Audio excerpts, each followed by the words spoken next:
Most countries don't realize they're bankrupt until after a disaster hits. Jamaica knew before Hurricane Melissa even made landfall. Because hidden behind the headlines and the devastation was something almost no one outside the financial world understood. Jamaica had quietly built one of the most advanced disaster financing systems on the planet. A system so sophisticated that when Melissa, the strongest storm in Atlantic history, obliterated entire town, Jamaica had already triggered hundreds of millions of dollars in emergency funding before international media even arrived. And that's only the beginning, because what happened next shocked even global finance experts. 5 of the world's biggest development institutions came together and assembled a $6.7 billion recovery plan. The largest, fastest coordinated reconstruction package in Jamaica's modern history. Not years later, within weeks. Today, we're going inside that plan, the financial tools no one talks about, the triggers that activated instantly, the coordinated response that stunned the international community, and the massive rebuilding effort that will reshape Jamaica by 2026. If you think you know how disaster recovery works, Jamaica just rewrote the playbook. Here's what you need to know walking into this story. Jamaica is roughly the size of Connecticut with a population of 2.8 million people. It's an island nation in the Caribbean that sits directly in the path of Atlantic hurricanes. And on October 28, 2025, the worst-case scenario happened. Hurricane Melissa, a Category 5 storm, made direct landfall on western Jamaica. Not a glancing blow, not a near miss, a direct, catastrophic hit. The coastal town of Black River? 90% destroyed, over 116,000 structures damaged or gone. Total economic losses estimated between $8 to $10 billion, that's nearly 1/3 of Jamaica's entire annual GDP wiped out overnight. For context, that would be like a disaster causing $7 trillion in damage to the United States in a single night. Now, most countries in this position would be looking at decades of recovery, mounting debt, economic collapse, and a generation of trauma. Jamaica had a different plan. And the reason they had a different plan goes back to 1988, to another hurricane, and to a decision the Jamaican government made that would pay off 37 years later in ways nobody could have predicted. September 1988, Hurricane Gilbert, at the time the strongest hurricane ever recorded in the Western Hemisphere, devastated Jamaica. The agricultural sector was destroyed. The recovery took years. The debt took decades. The Jamaican government made a decision. They decided they would never be caught unprepared again. So they started building something. They created a disaster risk financing framework that would allow them to respond immediately to the next catastrophe whenever it came. They negotiated contingent credit lines with international banks. They joined something called the Caribbean Catastrophe Risk Insurance Facility, basically insurance for countries. They issued catastrophe bonds to the global capital markets. They established reserve funds. They built relationships with development partners. While emergency responders were still conducting search and rescue operations, Jamaica's Ministry of Finance was activating a sequence of financial triggers that had been decades in the making. Day 1, the Natural Disaster Reserve Fund releases $37 million. No debates, no approvals, automatic. Day 2, the Caribbean Catastrophe Risk Insurance Facility's parametric trigger activates, $91 million paid out based on wind speed and location data alone. Day 3, the catastrophe bond that Jamaica had issued to international investors reaches its trigger threshold, $150 million released. Day 5, the Inter-American Development Bank's Contingent Credit Facility, pre-negotiated and ready to activate, $300 million available. Day 7, World Bank's Catastrophe Deferred Drawdown Option activated, $42 million more. By the end of the first week, while international news was still showing footage of the devastation, Jamaica had mobilized $662 million and was already executing a coordinated recovery plan. 2 weeks after Melissa, Prime Minister Andrew Holness made phone calls to 5 of the world's largest development institutions. And he asked him a question that had never been asked at this scale: can you coordinate? Because here's the thing about disaster recovery: usually, you've got multiple organizations showing up, each with their own priorities, their own timelines, their own bureaucracies. They're all trying to help, but they're not necessarily working together. Jamaica said, "We don't want that. We want coordination." This is the remarkable part: 5 major institutions said yes. CAF, the Development Bank of Latin America and the Caribbean. The Caribbean Development Bank. The Inter-American Development Bank. The International Monetary Fund. The World Bank Group. They came together and assembled something that had never been done before: a $6.7 billion coordinated recovery package with a 3-year implementation timeline. Jamaica's entire annual GDP is about $18 billion. This recovery package represents 37% of that. It's equivalent to the United States mobilizing a $9 trillion recovery plan in 2 weeks. And it's structured in a way that's actually genius. The $6.7 billion breaks down into 3 buckets, and each one serves a specific purpose. Bucket 1, $3.6 billion in sovereign financing. This is money going directly to the Jamaican government for critical infrastructure, public services, and community support. CAF committed up to $1 billion. The IDB, another $1 billion. World Bank, $1 billion. IMF, $415 million through their rapid financing instrument. Caribbean Development Bank, $200 million. But here's what makes it smart: these aren't predatory loans with crushing interest rates. They're structured with concessional terms, long repayment periods, grace periods, and some portions are outright grants. Jamaica's economic team negotiated financing that enables recovery without creating a debt crisis. Bucket 2, $2.4 billion in private sector investment. This is the innovative part. Through IDB Invest and the World Bank's International Finance Corporation, Jamaica is using guarantees and risk-sharing mechanisms to attract private capital. Hotels need to be rebuilt. Private investors can finance it with partial guarantees from development banks. Telecommunications infrastructure needs upgrading? Same model. This means Jamaica isn't just relying on public funds, they're mobilizing private capital at a scale most disaster recoveries never achieve. Bucket 3, over $12 million in technical assistance grants, with more coming. This ensures that Jamaica benefits from global expertise in disaster recovery, climate resilience, and infrastructure design. The money matters, but so does the knowledge transfer. Together, these 3 buckets create something unique. A recovery package that addresses immediate needs, attracts long-term investment, and builds institutional capacity all at once.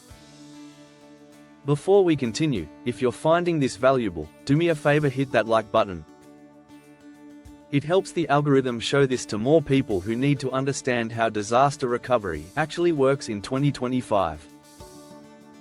And subscribe, because we're going deep on climate resilience and innovative solutions to global challenges on this channel. Alright, let's talk about where $6.7 billion actually goes when you're rebuilding a nation. Infrastructure transformation. Here's what makes Jamaica's approach revolutionary: they're not rebuilding the old infrastructure. They're using this moment to leapfrog into the future. Power grid revolution. Jamaica's electrical grid took a devastating hit from Melissa. But instead of just repairing damaged substations, Jamaica is burying power lines in priority corridors so they can't be knocked down by future storms.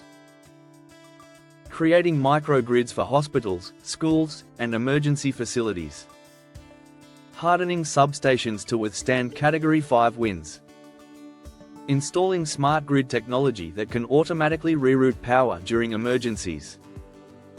Think about that: a disaster is forcing an infrastructure upgrade that would have taken decades otherwise. Water security. Hurricane Melissa contaminated water supplies and damaged treatment plants across western Jamaica. The recovery plan includes upgrading treatment facilities to handle extreme weather events, building redundancy into the distribution system, installing emergency backup systems, improving watershed management to prevent contamination. Road and transportation, this is where it gets really smart. Jamaica isn't just repairing roads, they're realigning coastal roads to reduce storm surge exposure, implementing permanent slope stabilization to prevent the landslides that devastated communities during Melissa, and upgrading drainage systems that can handle the intense rainfall events that are becoming more common. Now let's talk about tourism, because this is where Jamaica's recovery is already showing remarkable results. Tourism is absolutely vital to Jamaica. It accounts for 30% of GDP and employs 1 in 5 Jamaicans. When Melissa hit, hotels were damaged, attractions closed, and bookings evaporated overnight.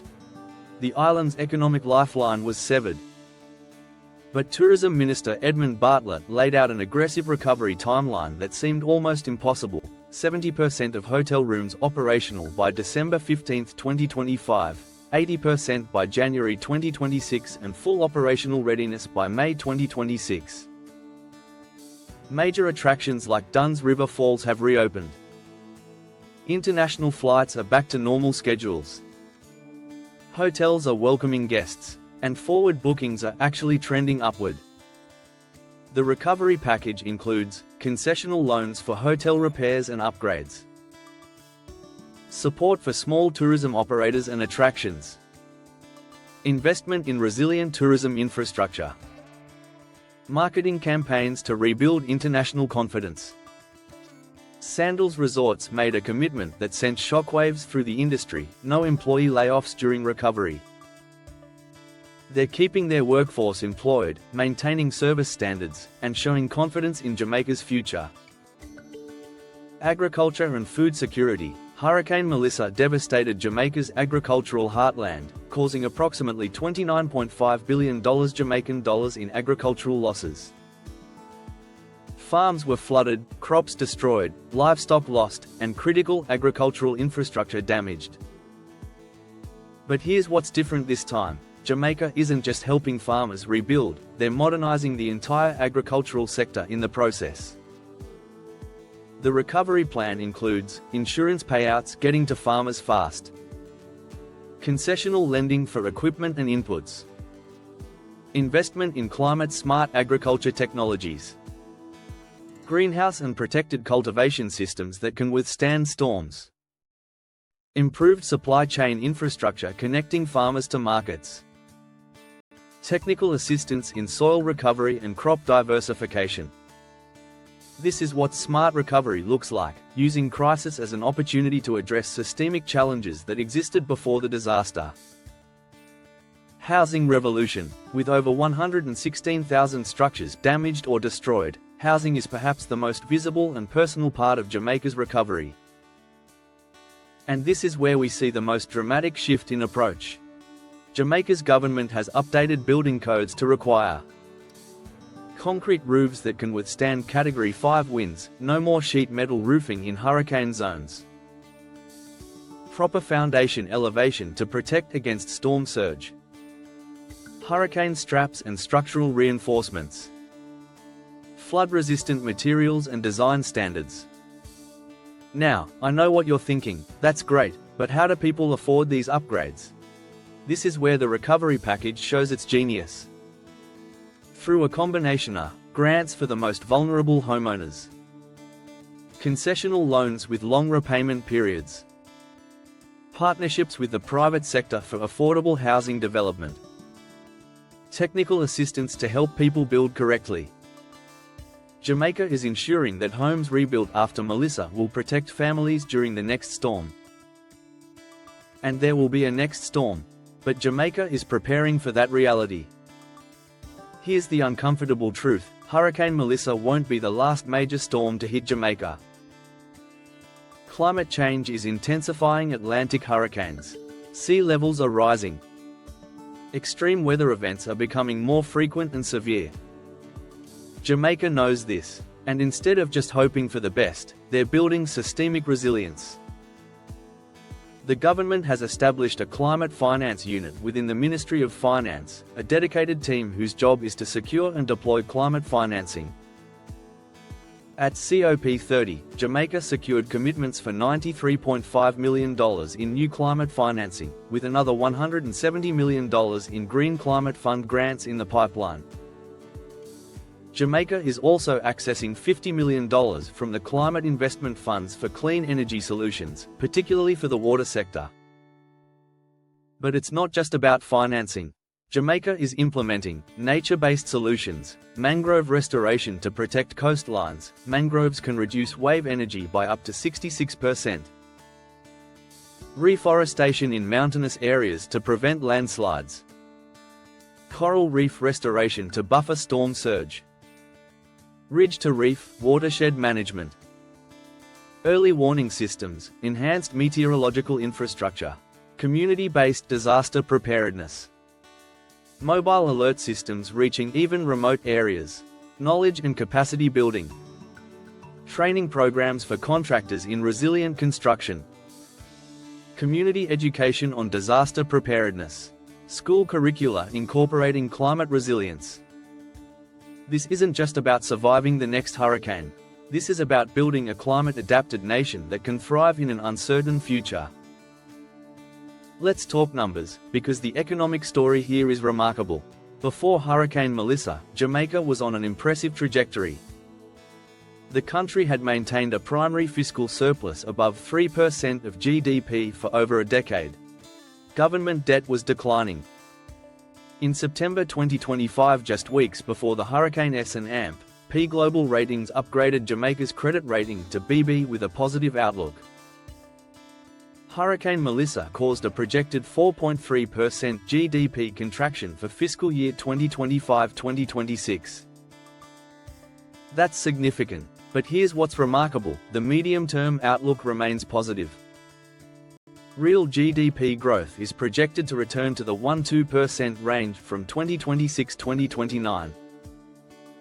Inflation is expected to normalize within the Bank of Jamaica's target range. International reserves remain robust at around 22% of GDP. And surprisingly, the current account is projected to remain in surplus. How is this possible after such devastating losses? It comes down to three factors. First, the disaster risk financing framework meant Jamaica could respond immediately without creating a fiscal crisis. Second, the structure of the $6.7 billion recovery package preserves fiscal stability while enabling reconstruction. Third, Jamaica's economic institutions and policy frameworks remained intact, giving international partners and investors confidence.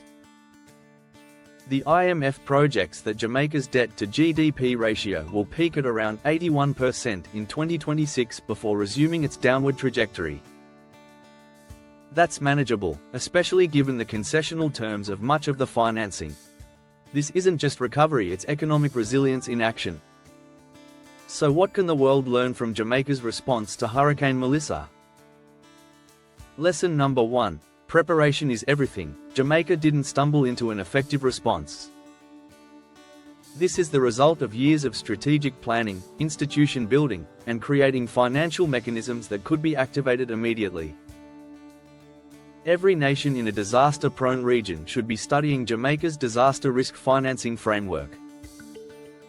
Lesson number 2. Coordination beats chaos. The $6.7 billion recovery package works because 5 major development institutions coordinated their efforts instead of working in silos.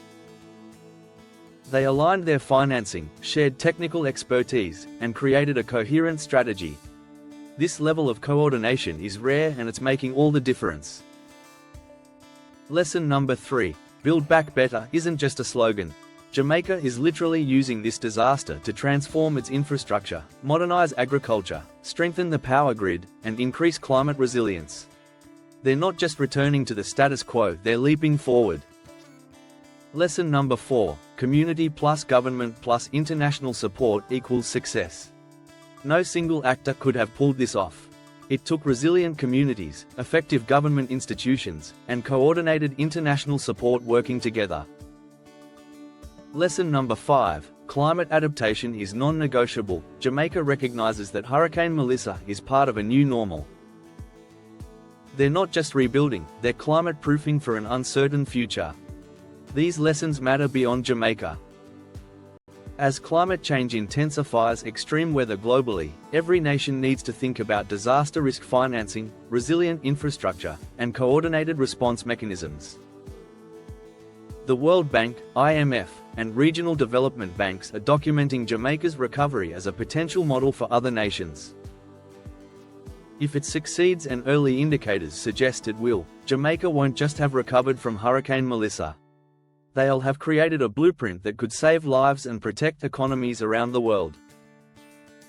Prime Minister Andrew Holness said it perfectly: Jamaica is a resilient nation with the capacity to triumph over adversity. This story proves it. If this video opened your eyes to what's possible in disaster recovery, smash that like button and subscribe. Drop a comment below. I want to hear your thoughts. What surprised you most about Jamaica's recovery? What lessons do you think your country should learn from this? From catastrophe comes opportunity. From devastation comes innovation. And from the darkest night comes the brightest dawn. Jamaica is rising, and the world is taking notes. Thanks for watching. I'll see you in the next one.